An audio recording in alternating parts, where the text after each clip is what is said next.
Благодарам што го потврдивте она што го кажав во воведот на мојот говор, односно пред да почнам да го читам Законот за употреба на јазиците, кој што вие го дадовте пред нас пратениците. Вие само потврдивте дека вас не ве интересира мислењето на граѓаните. Вие само го потврдивте она што го кажав, дека сите изгледа од Социјалдемократскиот сојуз сметате дека резултатите од локалните избори, внимавајте, локални избори, ви се амин за да воведете двојазичност на територијата на целата Република Македонија. Добро е што ова го кажа пратеник од Социјалдемократскиот сојуз, токму од говорницата на парламентот на Република Македонија. Толку е од вашата грижа за граѓаните, односно од вашата грижа за мислењето на граѓаните на Република Македонија. И вие не сте тие кои што оценувате дали мојата дебата е погрешна или не. Мојата дебата според мене е правилна, затоа што го кажав тоа што треба да го слушнат граѓаните на Република Македонија. Штета е што се уште мислите дека имаме наш и ваш пат.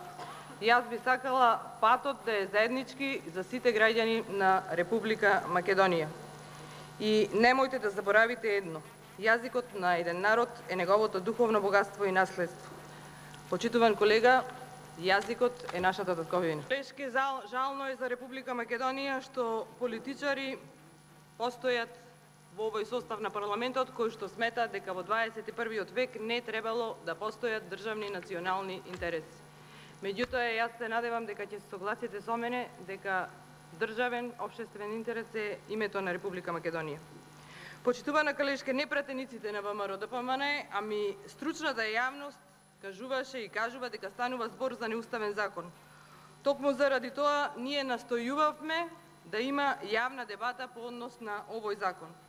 Но не само што како пратеници на власт не сакате јавна дебата, туку и дебатата во собранието ја избегнавте вешто, одјавувајќи се од збор. Не сакате да дебатирате по однос на овој закон, затоа што пред целата македонска јавност ќе треба да го потврдите ова што го прочитав, дека воведувате двојазичност на територијата на цела држава, дека Прилеп го правите двојазичен, дека Берово го правите двојазично, Струмица, Могила, Новосело, по донесување на овој закон ќе бидат двојазични.